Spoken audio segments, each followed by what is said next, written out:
got people joining. So welcome to Art Viewing is Adventures. See, you guys are getting connected, and this is Rodney Paul.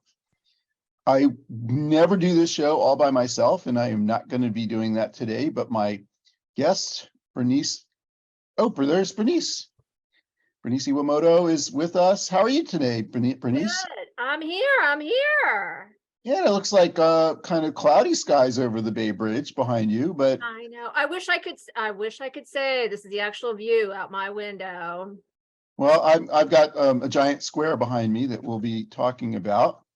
So we've got folks joining. Excellent. And we're going to be talking about a certain museum in San Francisco that is it's a little shy museum. They are always a little shy about us mentioning them by name, but it's a museum with newer art. So it's not old art. It's new, some might say modern art, located near the Montgomery BART station. And the second floor of that museum is free for the next month. So we'll be talking about that. What about Bernice? I know you're a guide with the Oakland, Yes. California. What's going on at that museum? So currently there's an exhibition about Angela Davis, activist Angela Davis. So that's what's up there right now.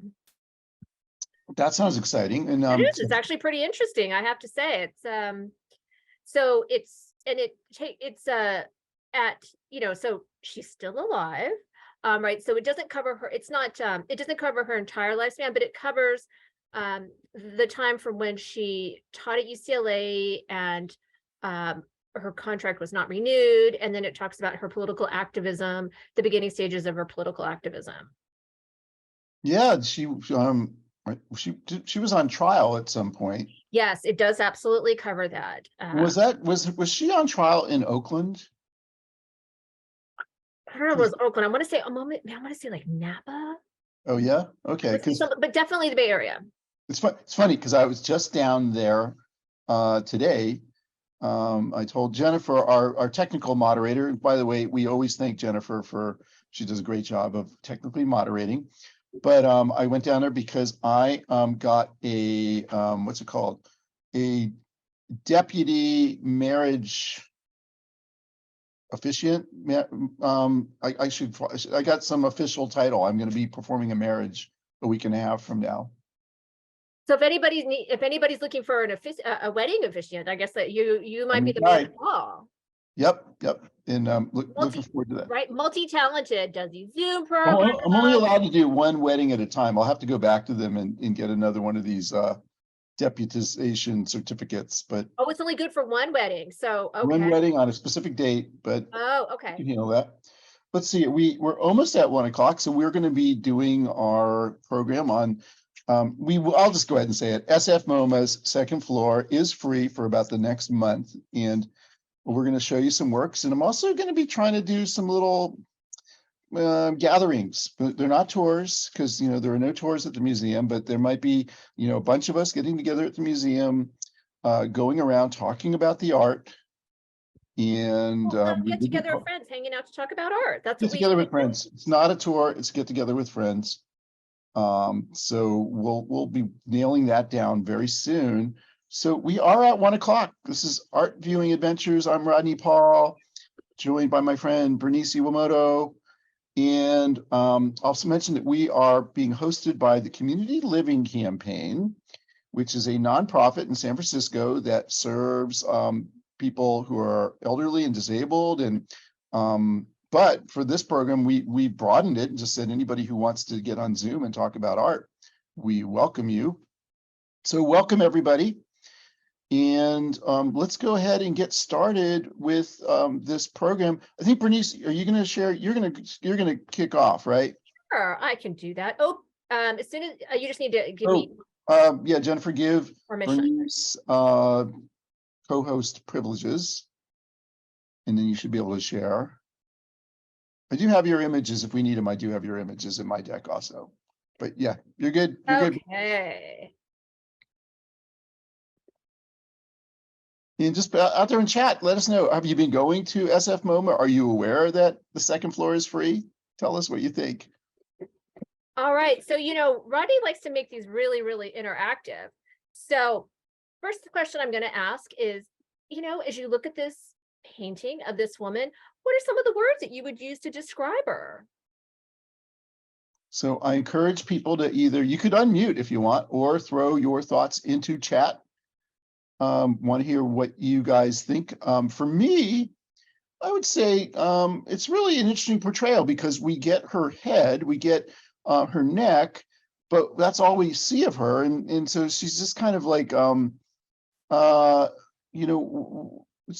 it's like she's been extracted from the context of whatever, wherever she is, whatever she's wearing. Karen says she looks kind of severe. And Mikkel says maybe she's depressed. And Barbara says pensive. So it's kind of interesting, like what emotions we're getting from her.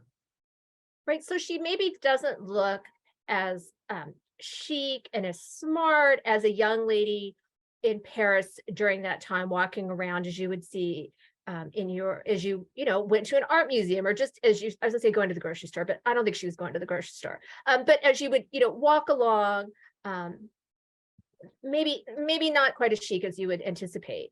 Somebody mentioned that, I think that, it was sort of like her, I think someone mentioned that she maybe looks, you see her head, but you don't see, it's a little, we don't see the rest of her. Like almost like she's floating a little bit. All right, well, let me tell you a little bit more about Sarah Stein. She met Matisse shortly after admiring his very scandalous, let me see if I can get this to go forward. His very, very scandalous painting, Woman with a Hat, which was at the 1905 Salon exhibition. And Sarah, along with her husband, Michael, she became one of Matisse's most ardent patrons. And she bought his paintings before they were widely appreciated. She opened her left bank apartment to share her passion for his work. And she provided him with decades of unwavering personal encouragement and support. Now, Sarah and Michael, they both lived in, some pretty conventional bourgeois comfort as they accumulated paintings and other objects, which with as much enthusiasm as his brother and sister, Leo and Gertrude Stein. Now, Sarah and Michael concentrated almost exclusively on the work of Henri Matisse, beginning with their first purchase, along with Gertrude and Leo, of this very, very familiar painting, Woman with a Hat. And in 1906, on a visit to the United States after the 1906 earthquake here in San Francisco, Sarah and her husband brought Matisse's work here to America. And they would later take occasional commissions to secure other examples of his works for American collectors. And in 1908, with a little bit of financial support from Michael, Sarah persuaded Matisse to open a school of painting. And Matisse converted his studio at an old convent building into a school in which he would instruct a chosen few. And at a time when Matisse was under some considerable economic distress, Sarah, she made him her hero.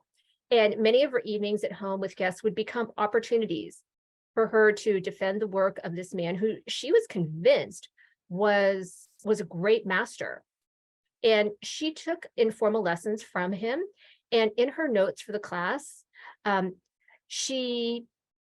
her detailed records that she kept, and those still survive, and those are one of the best, most detailed records of that time. In her notes, she said he sounded more humanistic rather than radical, and he stressed the value of working from the antique, and he condemned any modern neglect of spiritual values. So I think it's really interesting how you're talking about how, to me, because I agree, I think she looks almost a little ethereal, right? Because she looks so separated from the rest of her body. But I do want to say she was one of his staunchest friends and supporters from 1905 until she and her husband left Paris in 1935 after living 31 years abroad. Yeah, and I learned a lot about them. There was an exhibition, it's probably been about 10 years, the Steins Collect. Yes. About Michael and Sarah Stein, but also Gertrude Stein. Yes. And Gertrude Stein was collecting a lot of Picasso, and Michael and Sarah were collecting a lot of Matisse. Yes. And so that was kind of cool. And they, they have ties to the Bay Area. Gertrude Stein famously said of Oakland, "There's no there there." By the way, Bernice, are you familiar with the sculpture, the there sculpture in Oakland? No, where is that? It's on the BART tracks, very close to Ashby BART. There is like this giant sculpture that just says there. Okay, I'll have to go check it out. Big red letters. So that's very important. And I'm gonna forget the exact connection of the Steins to the Stearns, I think, but they were connected with people who were very important early donors to SFMOMA. Oh, absolutely. These were the movers and shakers. And Gertrude Stein, she actually spent World War II in Europe. I don't know how, I honestly don't know how, as a Jewish woman, a lesbian, Jewish American woman, how she survived, honestly, but she did. Yeah, there's an interesting, I think there was a New Yorker article about that whole thing, about how they, she and Alice Toklas managed to kind of fly under the radar. They weren't in Nazi controlled France. They were in the southern part, which was the collaborative Vichy government controlled, but they were very much at risk. So, all right, let me stop sharing my screen. Yeah. So really interesting to this is one of the first things you'll see if you go into the second floor. Kind of the entrance to the gallery to the left of the top of the stairway. Hope that's a good way of describing that, but basically where a lot of people enter on the second floor. So I'm going to go ahead and share my screen. Oh, give me a second for this. And I'm going to show another artwork from the second floor that has a lot in common with that painting of Sarah Stein. In fact, you might almost guess that they were from the same artist, right? Okay, I'm kidding. Here we go. Do you see it? You see what Yes, I'm doing, right? we can see it. All right. So my question for you, I'm going to throw this to you, Bernice. Okay. Is this an abstract painting?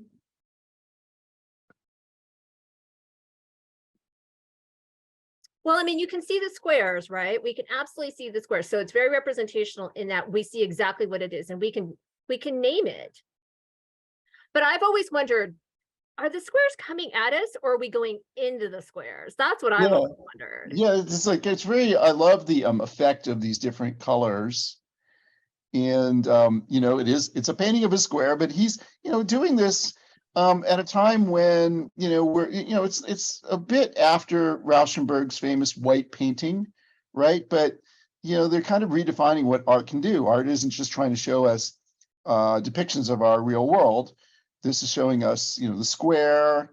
Squares are very important kind of in the modern vision of things, right? Modernism has lots of straight lines in it. And Albers does a lot of these different square paintings, All right, I was gonna say Roger in the chat is disagreeing. He's like, yes, it's abstract. Never mind Bernice and that representational business. What? So tell us more about that, Roger. Tell us more about how is it to you? Why does this meet your definition of abstract?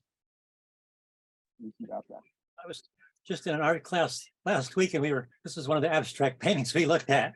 Oh, is that right? Yeah. And just the fact that it's not figurative, it's not I can't remember exactly. It just comes from the mind anyway. So it's not like painting of something, it's psychological.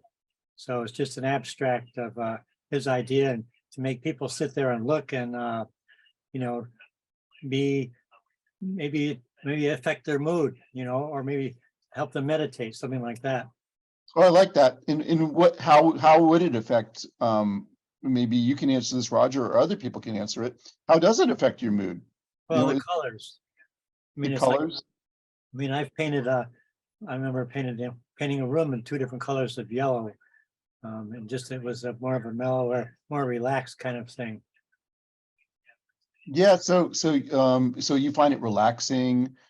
What about you, Bernice? Is this evoke a mood or emotion for you? With yellow, to me, just it reminds me of sunshine. And this time of year, sunshine usually makes me pretty happy. Come summer, maybe not so happy, but at least for right now, it's pretty happy. I always wonder, because he was so interested in how the colors, how I guess neighboring colors, if you will, who's sitting next to who's sitting next to whom, excuse me. How I always wonder if, because these are all different shades of yellow, if it alternated with like yellow and I don't know, blue, would that make a difference? Well, he did all kinds of different, he did lots of square paintings. And some of them do have more like they aren't all the same colors like this. And so okay, it reminds me of people like Ellsworth Kelly, who like to do a lot of things with color, pure color. Saul LeWitt, another conceptual guy. But the thing about Joseph Albers that really I enjoyed learning recently was that he was a very important mentor to Ruth Asawa. And when we had the author of that biography of Ruth Asawa on this show about a couple of years ago, we talked about her experiences at Black Mountain College. And it was really important to her to be able to interact with him. He really inspired her to have the great career she had. So, Joseph Albers, I wouldn't call him a Bay Area guy, but he's Bay Area adjacent. She loved him, and I think he came and visited her on multiple occasions. So he kind of has that connection. The other thing that I want to point out, this has in common with your painting, Bernice, is that this is one of the paintings that has been on the wall of the museum continuously since it reopened in 2016. So most of you know that the museum was closed for 3 years, 2013 to 2016, for the addition of the new wing. And I've just kind of paid attention to like which of the paintings on the walls have been up continuously. And I would love to figure out what the number is. Bernice, you want to have a wild guess? How many? I don't know the answer to this.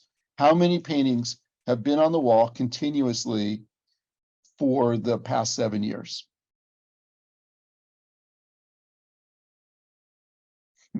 83? That's a good guess. I think that's a really good guess. I think it will be in that ballpark of like definitely well above 50, possibly more than 100. Maybe we'll do a show about that. And I was challenging some of my fellow art guides to name paintings that they know of that have been on the walls continuously. Most of them are on the second floor. The second floor is, they call it the permanent collection. These are paintings that are owned by the museum, so it's not going to be stuff that's going to be used. It's not something for some special exhibition usually there. But many of them do change. Many of them, are up and then they're down. They don't keep them up continuously. And there are some examples on some other floors too, which I'll have to try to think of them. Some of the Ellsworth Kellys. Actually, Agnes Martin,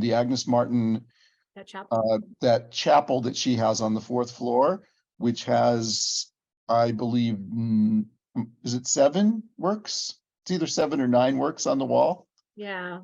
And all but one of them have been there continuously since 2016. But there's one called Falling Blue that the Fisher family really, really loves. And they made a deal with the museum that they get to keep it some of the time and the museum gets to keep it some of the time. That seems fair. Yeah, it's funny because my very first tour at SFMOMA, I was going to do a tour of Falling Blue. I was going to talk about that painting and I was going to talk about an Ellsworth Kelly painting.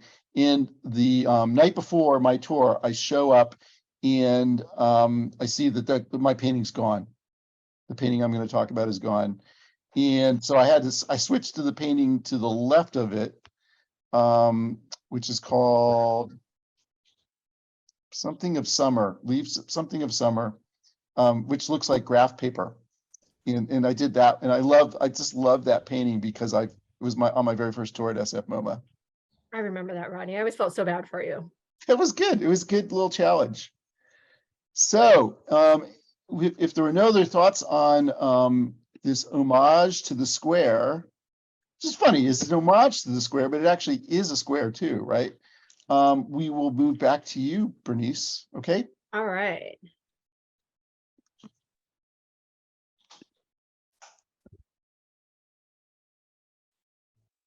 All right, this is the next work I'm showing here. So my question is, what are some of the words that you would use to describe this painting?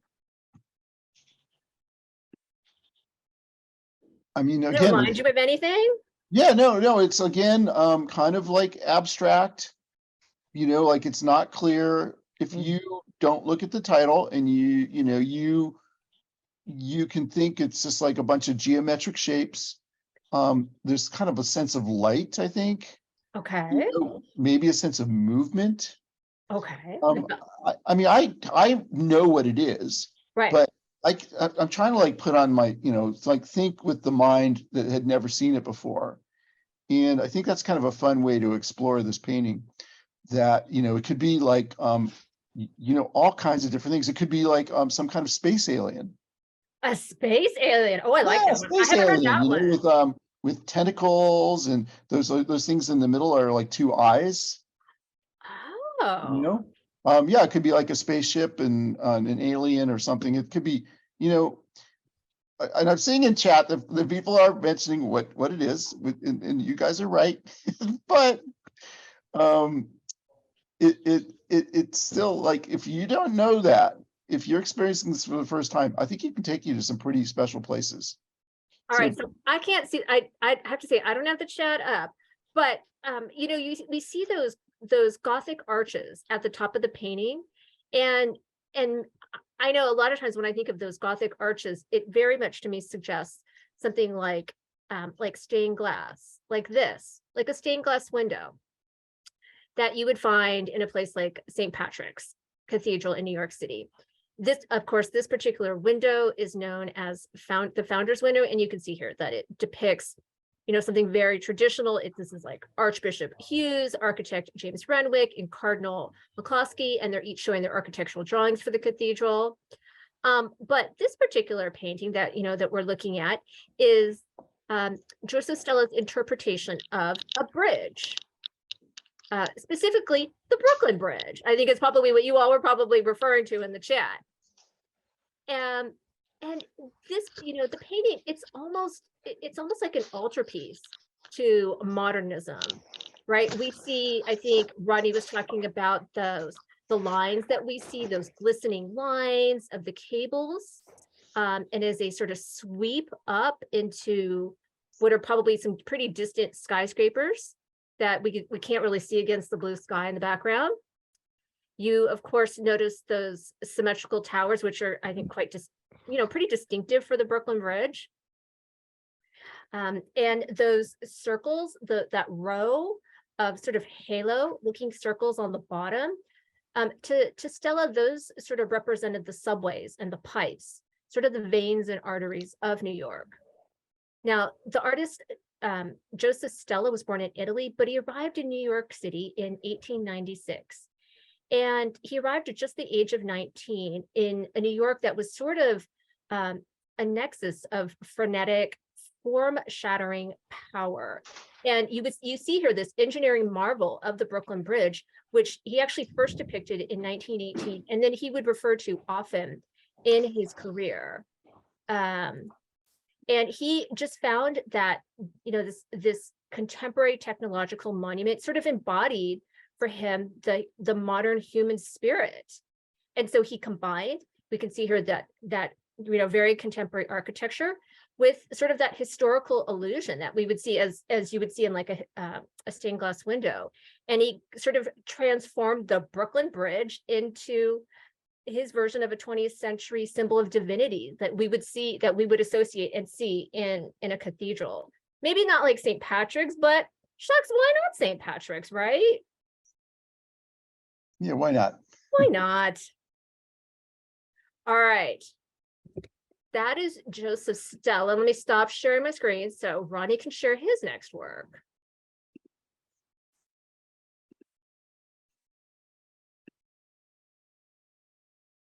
All right. And I apologize. I think that is my screen flashing, Bernice. Yeah, it is a tad actually. Yeah, there's some glitch that I'm having trouble with. So I apologize for that. This is one of the largest paintings you'll see in the museum. It's kind of in the middle of the second floor. It dominates its gallery. And I love putting this on my tours. And the reason is I've never really been able to figure it out, what it is, like what's the story here. And I've had so many people like tell me their take on it, like it's perfect for the what's going on here question. So let me ask you that, Bernice, what's going on here? Okay, well, first of all, let me say, 78 by 198, that honestly, that doesn't mean too much to me. So I will say it's about the size of like a billboard that you would see along if you were driving along the interstate. To me, it's about the size of a billboard, about. I have to say, I'm one of those people that were like, what is that? The first thing that I have to say usually catches my eye is the nut, like the hardware nut thing that you would find in like a hardware store. Yeah, because it's so bright that absolutely catches my eye, and it almost has like almost like glitter. It almost looks like it's somebody's dropped a little bit of glitter on there. I know that's not what happened, but that always catches my eye. And then those pencils always remind me of being a student with those number 2 pencils that we always had to use in school for those standardized tests, and how they're all, nicely sharp, very nicely sharpened. Just like the kind you would get right before you took one of those, standardized tests where you have to fill in the bubbles. All right, so you're noticing like the pencils, you're noticing the hardware. And then there's like the lady with the lipstick. There's a lady with lipstick. That So what, tell me about that. That bright red lipstick and her, her eye makeup, almost like a cat, that makeup. And how it's so, you just think, what are pencils?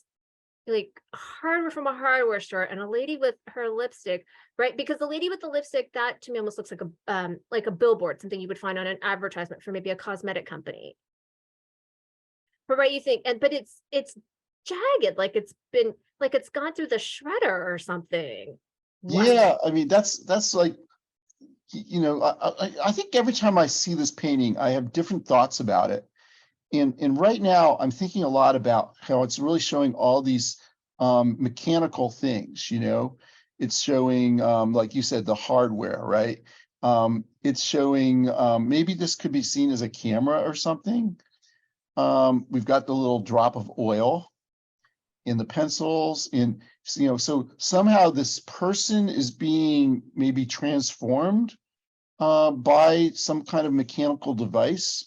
And how did Dr. Leakey get involved? Yeah, Leaky ride for Dr. Leakey. And so what is Dr. Leakey? What does that like tell us? Anything? Is this supposed to be how things are transformed? Yeah, like evolution, right? Yeah. Is it evolution? Maybe this is what's happening to us. We are, through all this mechanization, we're being transformed into, I don't know if we're being turned into pencils or it's funny because this is from 1983. This is before the time when computers have just completely transformed everything. Because pencils is a way of writing, but that's, most of us, we do our writing now on computers, right? So it's kind of funny to me that it's devoid of any kind of computer. There's nothing computerized about this whole thing. Ronald wrote in the chat that the background looks like a time exposure of stars, and it may be a comment on time. A comment on time. So that's a great observation. That is, I really like that. Oh, well, Karen said, is it maybe a spark plug and the pencils are the spark part? Oh, Karen's obviously much more knowledgeable about, I'm like, it's a thing from the hardware store. Yeah. This is just the best work for a tour of the second floor. And I'm almost always use this when I'm doing a tour. And I've just gotten so many great, it's kicked off so many great discussions, and had people say, well, you know, which direction should you be reading this in? Is it from right to left or from left to right? I kind of tend to see it as right to left, but I've had people argue the other, you know. I don't know how the pencils are being transformed into a woman, you know, but it lends itself. It's, you know, this is a classic example of why people don't like modern art and why people do like modern art. You know, people don't like it who, when they come up to it and say, I need someone to explain to me what this is.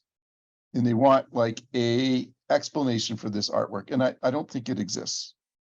A definitive explanation of what this is. In people, I've had people on my tours who get upset when I tell them that doesn't exist. It's going to be whatever we like, you know, whatever we reel off thinking through it. And it's that, to me, that is all going to be valid. And they'll be like, well, what did the artist say about it?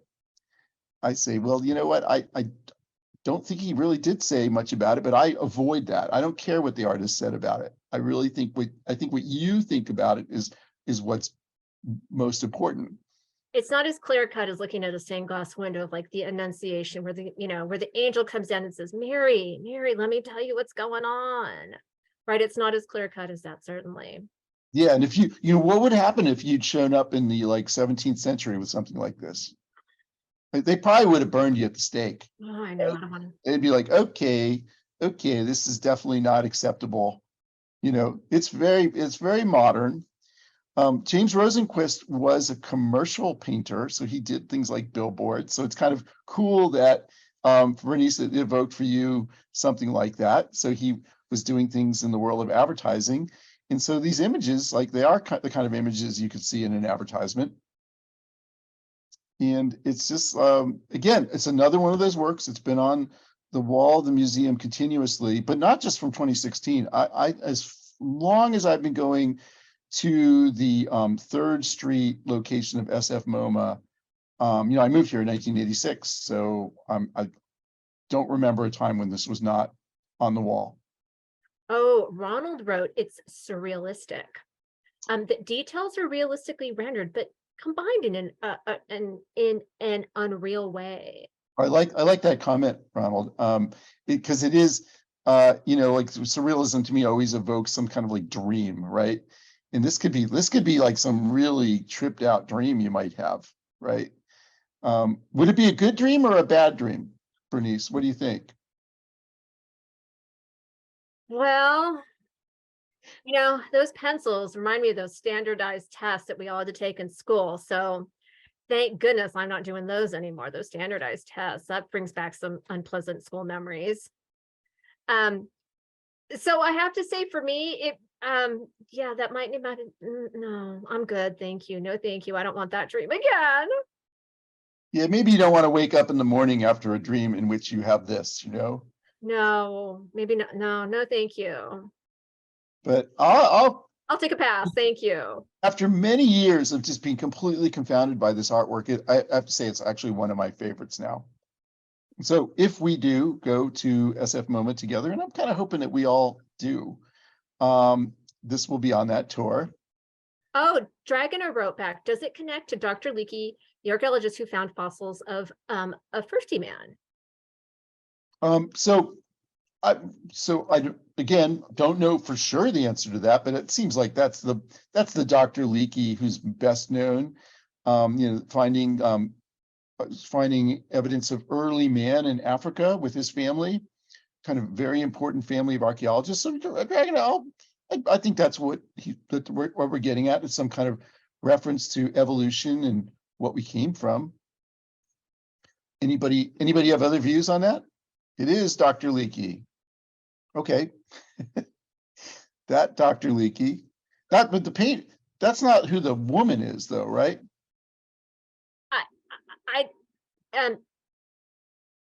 No. I was trying to think of a nice way to say, I don't think Dr. Leakey was quite that. Because they weren't really known for their eyeliner and lipstick, the Leakeys. There were I mean, I know that it was a family of Yes. anthropologists. I don't think Mrs. Dr. Leakey was, yeah, I don't think so. Oh, different spelling, Sarah says. Oh, well, Oh, well and then, okay, then there's Leaky. Okay, I still think different spelling, but come on, right? Why would it be Dr. Leaky? Now, of course, this little drop of oil does look like it's leaking from the whole thing, right? So there's something leaking going on. Maybe is it a pun? Is it one of our art puns? maybe. Maybe. So fun artwork. Definitely something I love taking people by to discuss. So Bernice, should we move on? All right. I guess I'm next here. Let me share my screen.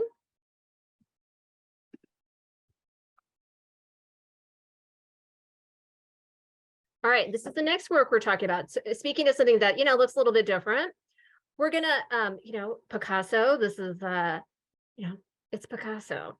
So I would say, my question is, how is this painting different from, from a traditional still life? And let me show you, let me bring up on my screen here, a more traditional one. Something like this from the Dutch Golden Age by Willem Klaus Heda. Pretty traditional still life. I'm gonna put them side by side, make it a little bit easier for you. So I would love to see someone do like a traditional Dutch still life painting, but with the Picasso coffee pot. I think that would be kind of a fun little image exercise, So you mean do like take like a Dutch still life, like the Heda piece, and then do it in a cubist way? No, just like instead of the we've got that big pot with the top open there, but replace it with Picasso's coffee pot. Ah. And then do it in this very realistic style. I think that would be kind of a fun way of combining the two. I'd like to see a fusion of these two. Oh, okay. What do other people think? But why don't you ask your question again, Bernice? Okay, so how are these are two still lifes, but how is the painting, the one on the left, Picasso's, different from a more traditional one that we would see on the right? And I will answer that, but I bet you some of you folks out there, feel free to unmute or throw thoughts into chat. Other than that, I understand, the one on the left, it doesn't have a lemon or things like that, but just, the overall. I mean, the one on the right is very, very realistic. Yes. It's almost photorealism. Yeah. The one on the left is clearly not realistic, right? Right. Absolutely.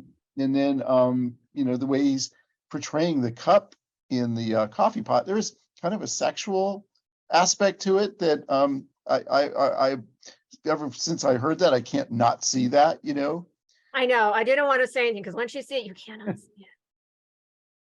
Well, we're not coy here on Art Viewing Adventures, right? Wherever the art takes you, we have to discuss that.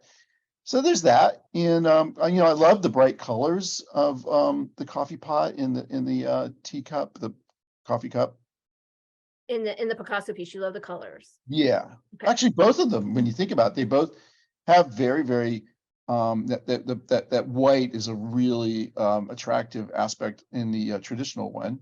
Right, that beautiful white tablecloth. It just looks so beautiful and so smooth. I mean, I just want to take my hands and sort of to touch it because it looks so luscious. Yeah, and Karen's pointing out we've got something that's very unphotographic, something that's emotional on the left side, and on the right side we have lots and lots of detail. So Right. I think I'm getting that right, Karen. So it's not the most iconic Picasso you could have. No, absolutely not. I mean, right, so we think of Picasso, and I'm sure so I have to say I didn't read the chat because I can't see that, but but let's be honest, right? It's Cubist. And most Cubist works are, pretty instantly recognizable because of their flattened, the new nearly, two-dimensional appearance. It's got all these geometric angles and lines and shapes, and the color palette is fairly neutral. The Cubists would emphasize that flat two-dimensional surface on the picture plane, and they rejected those traditional techniques of perspective and foreshadowing. The reason they did that was Cubists felt that that type of illusion was trickery, and it didn't give the real experience of an object. Their goal was to show things as they really are and not just show what they look like we see here in that still life by Haida. Haida was as a specialist in breakfast and banquet still lifes. Now, to make these three-dimensional objects appear in two dimension, there are two techniques. Okay, you get the perspective where, let me go back here. You get perspective where you look at things that are bigger and clearer, and you do that by making them look close. And then things that are smaller and less clear, those are the things that are further away. And by doing this, you create that illusion of space. Then you can also use tones or shadows. And by gradually changing the darkness of the shadow, you can make something look more solid. So instead, unlike these traditional still lifes and landscapes and portrait paintings, the Cubists' paintings, they're not meant to look realistic or lifelike in any way.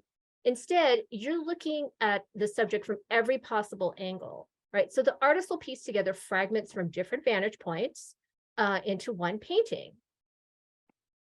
So, that explanation is all well and good, but let's see that in action, okay? So here we have our model from different vantage points. And if we take fragments of our model from those different vantage points, and then we combine them into one painting, we can see our model from the front, the back, the top, different sides, all at the same time, and we'll have a much fuller, more detailed explanation of our model. So these Cubist paintings, they weren't bound to copying form or texture or color. Instead, they wanted to present a new reality in paintings that depicted radically fragmented objects whose several sides were seen simultaneously. So what does one feed a Cubist dog? Hopefully not, hopefully for the dog, various pieces of I don't know. Cube steak, right? Yeah, a cube steak. There we go. But yes. And it does, when you look at this, the dog kind of does look kind of Cubist, actually. Our model, it's kind of Cubist, actually. Yeah, I kind of like it. They're probably, Cubist dogs are probably pretty hard to walk too, right? Maybe they're a little bit, but they may be more pocket size, right? Because you just have bits and pieces of them. Yeah.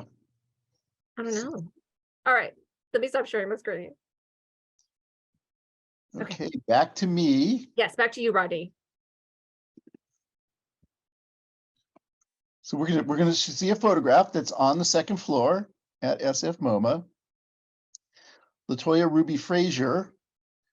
And this was part of a series of photographs that she did called Flint is Family, which is kind of about her family, which was from Flint, Michigan. And they relocated to the South. And she's here with her father and her daughter. So we've got 3 generations of her family.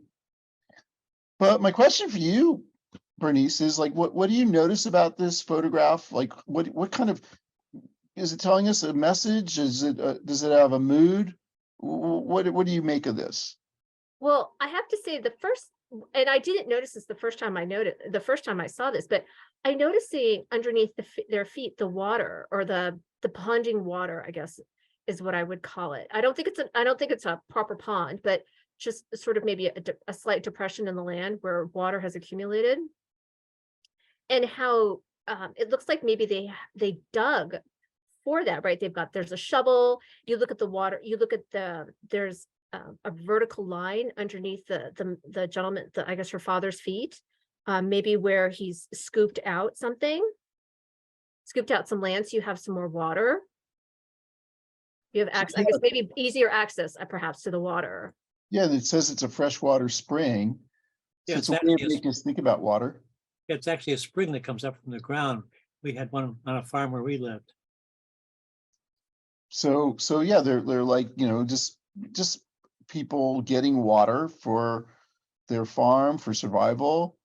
Anything, Roger, we should know about what's it like to access a freshwater spring on a farm? Well, probably when, however they found out that it was there, then she said, use the shovel and stuff to dig it out so they could have the water accumulate that was coming out.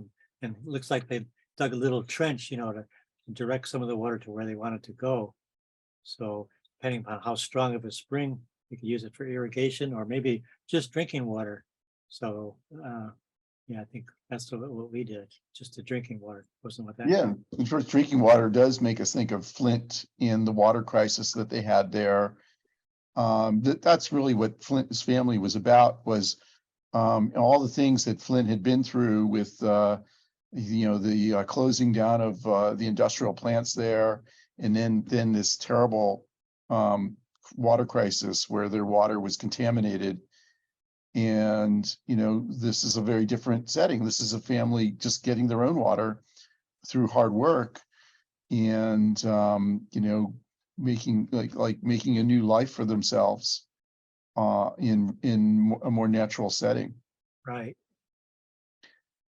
And I thought it's kind of cool. Like, there's not a lot of photography on the second floor, but this was something they chose to add to it. It had been in some other exhibitions that they'd shown of kind of political art that was kind of speaking to our time. It's very contemporary. This is from 2017, so from not very long ago. Other thoughts on this photograph? I love how you can see all the different types of, I guess vegetation and how it's all right. That I think also speaks to, or that enhances the fact that you're out in nature versus, a suburban or a city street. Yeah, Suburban, or at least a suburban or a city backyard. yeah. The composition of this photograph is interesting. They're kind of framed by all that vegetation. They're kind of I think a proud looking Black family. She's got that that shirt that says Flint. I don't know if you guys can see like kind of the fists, like Flint is strong, and they're obviously working hard. And kind of, again, yeah, it does tie in with the story, which I think was in Vogue magazine, that LaToya Ruby Frazier did the original series for. But kind of this narrative of, okay, our community in Flint has been terribly damaged from these events, and now we're moving on to a new life in a new place. So cool. Let's move back to you, Bernice. All right, let me share my last image, which is, something lovely. It's lunchtime. All right, so we saw that earlier. I showed that earlier portrait, earlier painting by that Dutch Golden Age artist, Willem Klaus Hede. Right, and what are some of the differences, I would say, do you notice, let me show that again, two side by side. What are some of the differences that you notice about this more contemporary table that's been set for, for mealtime? It's a lot more orderly, for one thing. Absolutely, right. I think I have a feeling the one on the right maybe a little bit after the party's already happened, after everybody's, consumed. We'll just call it consumed, right? But absolutely, much more. Yes, this is that. I guess it's like the before shot and after shot. Right. And so much more. Looks like a pretty good spread. The Tebow spread looks pretty. Yeah, right. I mean, I'd like to get invited to lunch. I'm ready with my plate. I can go grab one right now. Right, I'm ready. Well, what would the occasion be, you think, for the meal on the left? Is it is it brunch after a bar mitzvah or something, or is it I hope not with that ham. That's true. Okay, it's not a bar mitzvah. I mean, so, well, it could be a more reformed bar mitzvah, right? And I don't, of course, also the colors and the different types of food makes you think of, this is from a little bit earlier period, like maybe mid 20th century, right? Absolutely. Now, what is, okay, so I have to ask, because what is it, I'm sorry to BTS you, but what is it about this that makes you say, this looks a little mid-century, mid 20th century to me? Well, it's not like, I don't think our like Mission District hipsters would would put on a spread like this, Right, so this is not something you're gonna be, the way the food is styled, so like the plating of the food, this is not something you would see on the Food Network or something like that. Yeah, and then also like what is this thing in the middle? The thing with the Right, the cherry food on choice, top. the dishes that are being served, or maybe these are not things that we would see on the local, this is not something that we're gonna be ordering from Grubhub. Yeah, this is kind of like very traditional mid 20th century food, I think. It looks good. I would definitely want to be invited to this. Right, Um, good food is good food, regardless of what decade, absolutely. Ron says the right shows off the hardware. So you see, um, you see some utensils, you Right, you see, see that beautiful metal, you see the beautiful glass, that gorgeous tablecloth. I mean, I want that tablecloth in my house. It look right, all the metal and all the fabric, it looks fantastic. Absolutely. it's realistic on the right, and on the left isn't realistic. But it is kind of like, I don't know, something very captivating about, this like, the white background and just the way the food is, like the shadows on the food. Right, this is something, now, just to give you a little bit of perspective, we have that sort of, sweet, nostalgic, everyday the buffet that we see here, and it looks a little bit like its cousin, right, we can see here, looks a little bit like its cousin, sorry, this Andy, did I not get Andy Warhol? There we Yeah, go. you did. You Yeah, see there we it. go. Yeah, Yeah. the Andy Warhol soup cans, all right. But where we see Andy Warhol soup cans, those are kind of cool, kind of iconic. The Wayne Thiebaud buffet is, warm, and it's kind of gently comic. It talks, it speaks a little bit to, I think, as Rodney was sort of, I think, alluding to, sort of a little bit of nostalgia, little sentimentality, something like maybe we would have seen when we gone to like our grandmother's house for lunch, for like a Sunday lunch, Sunday dinner. Now, Wayne Thiebaud, he's best known for his series of pies, cakes, and ice cream cones that he painted in the 1960s.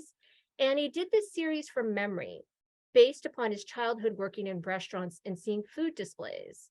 And he said, my own sense of being American is a very important part of what I feel and do.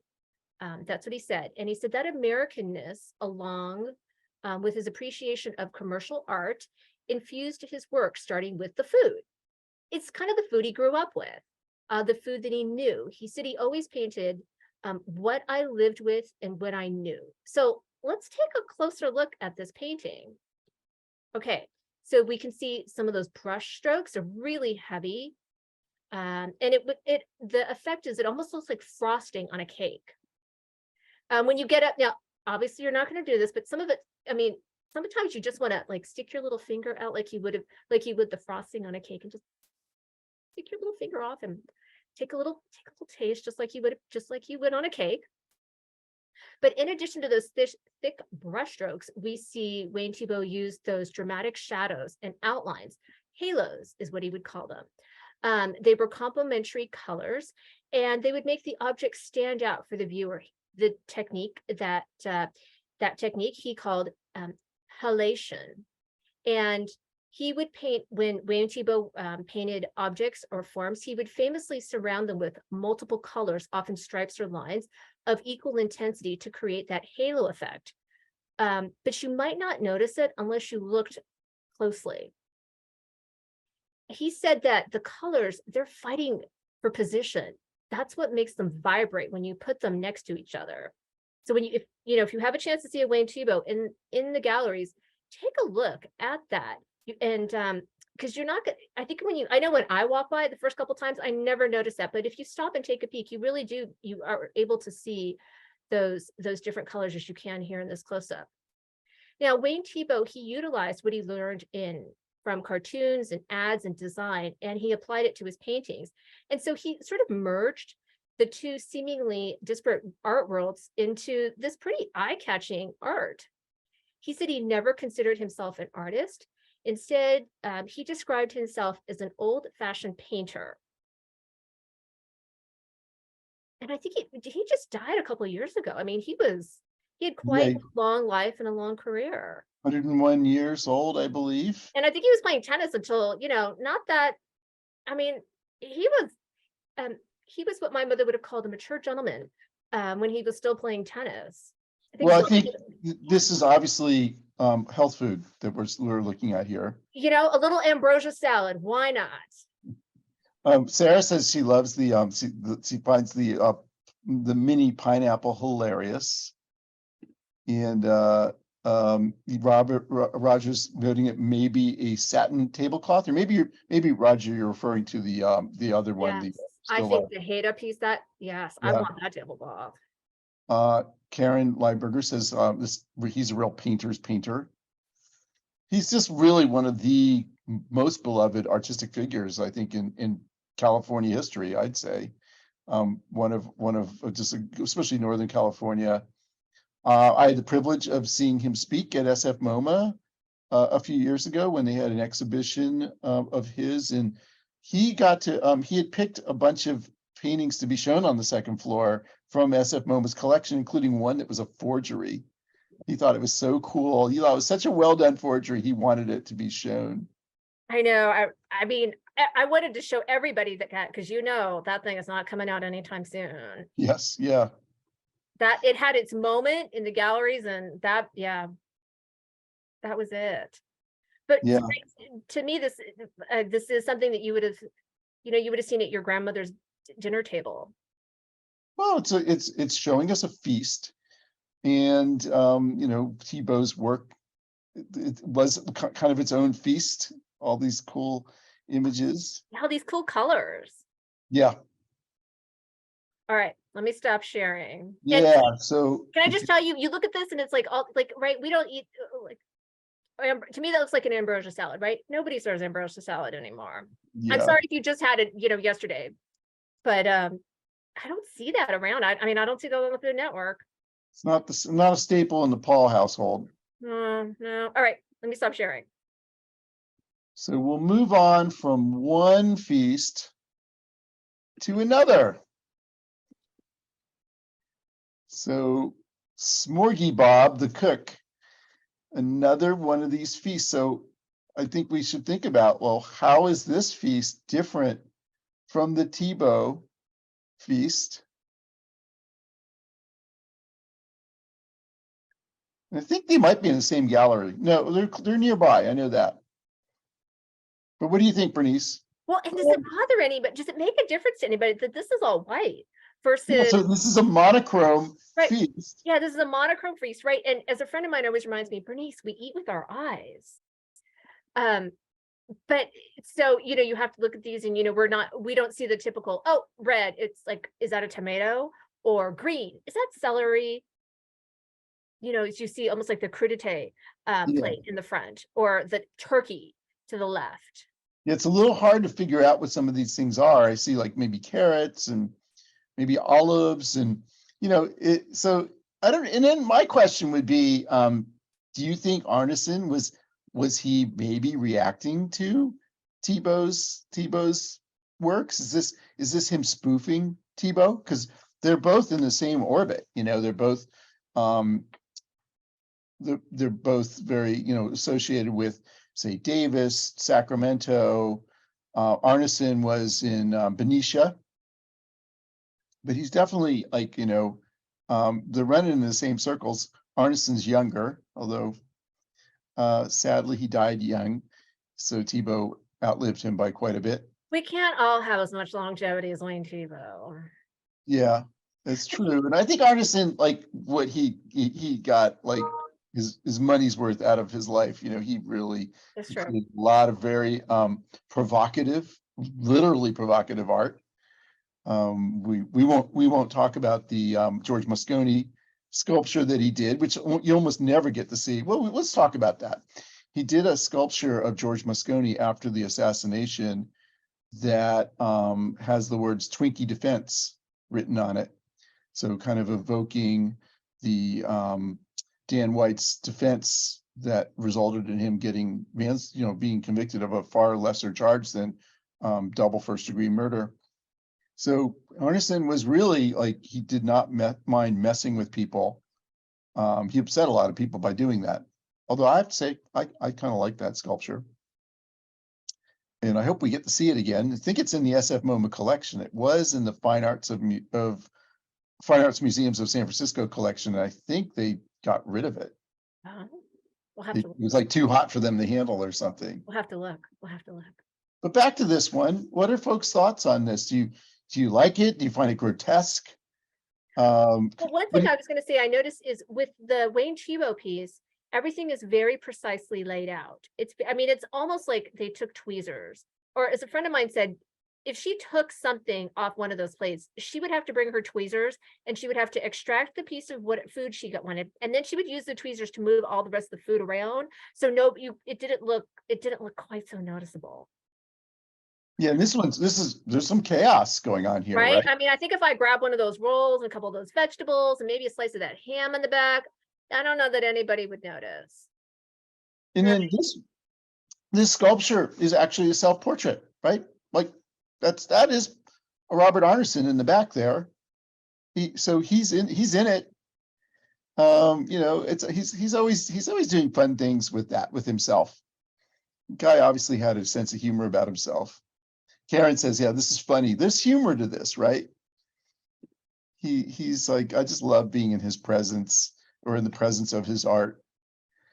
And so I'm kind of, and I just think it's really fun that this is up.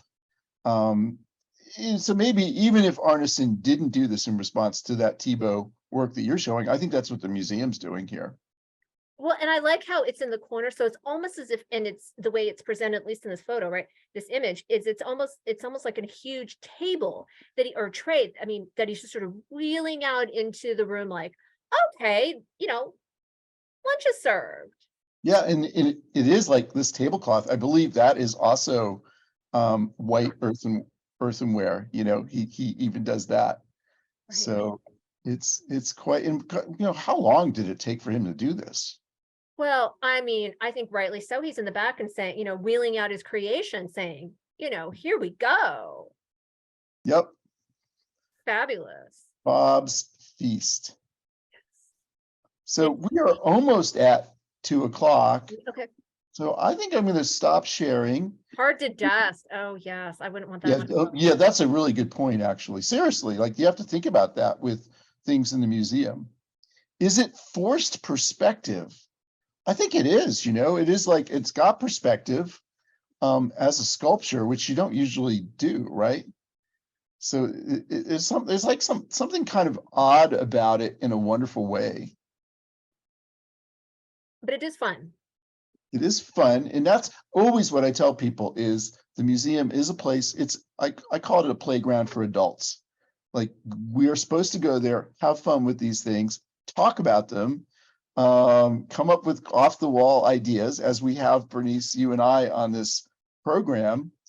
And I really need to get back to the museum with people. So you guys see my emails that I send out, which by the way, I was not able to get one out this past Friday, but I will resume the weekly email very, very soon.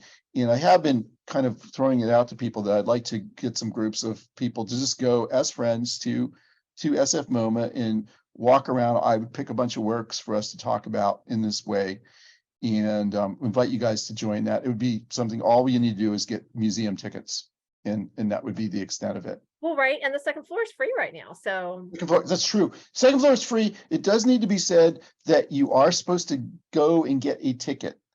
That you go to the ticket desk, you say, I'd like a ticket for the second floor. They give you the free ticket. So you do that. The other things, there's a couple other things that are free in the museum that actually don't even require a ticket. And that's, of course, Diego Rivera's Pan American Unity and the giant video installation in the entrance off the third street called, I think it's called Of Wales, by a Japanese artist whose name is not on the tip of my tongue. It's really, really cool. I don't know, Bernice, you haven't been by Haven't it seen a it, little bit. no, sorry. Highly recommend the video thing. I think it's like a 4-hour video loop with jellyfish and all kinds of stuff going on. It's really, really I find it wonderful and it has its own music. So very cool stuff at SFMOMA. Oh, Oh, here we we're go. saying in Wales. Thank you very much, Dragona. Yeah, in fact, I would love to do a discussion of that someday. I do want to tell you guys that due to some demands on my time for family matters, I'm only going to be doing one art viewing adventure in May and one in June. So my next one will be towards the end of May. We will be talking about the Ansel Adams exhibition at the De Young. And then in June, Jeanette Pettibone is going to join me to talk about an Edward Hopper exhibition it was in New York. I don't know if it's coming here, but we just loved it so much. We're going to show these great Edward Hoppers and talk about kind of what's going on with him, you know. But Bernice, I want to thank you very much for joining us on Art Viewing Adventures. Always great to have you. I always enjoy discussing these things with you. Well, thank you, Rodney. Thank you for inviting me and including me. Thank you. How fun. Well, you know, I love talking about art, and so it's a wonderful opportunity. Well, we're going to keep doing this.